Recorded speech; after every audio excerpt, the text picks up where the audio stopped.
Madalas sabihin natong si Sara Duterte na hindi na daw niya iniisip yung impeachment case nga niya, lalo na daw sa panahon ngayon. Sa tingin ko mali, nagsisinungaling ka. Bakit mo hindi ka nga makapagsalita ng diretso sa mga interview?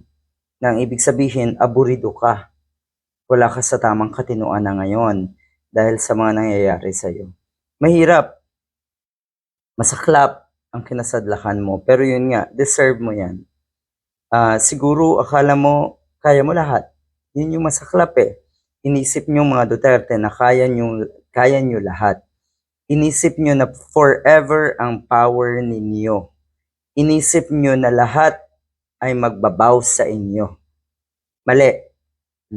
Ang naniniwala na lang sa inyo sa tingin ko ay yung mga kababayan natin na habang ginagago, winawalang hiya nyo, ay tuwang-tuwa.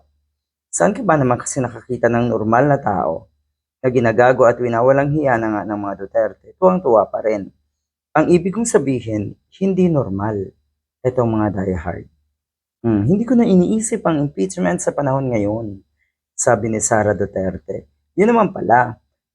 Pero bakit hindi mo kayang makapagbigay ng matinong sagot sa mga interviews ng media?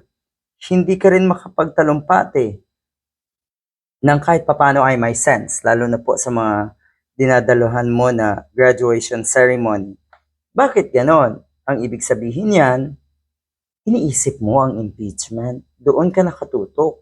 Kaya nawawala ka sa focus sa kuno ay sinasabi mong trabaho. Wala kang magtrabaho. You never intended to work. You only intended to have the job, the title, and the power. Pero wala kang intensyon na magtrabaho.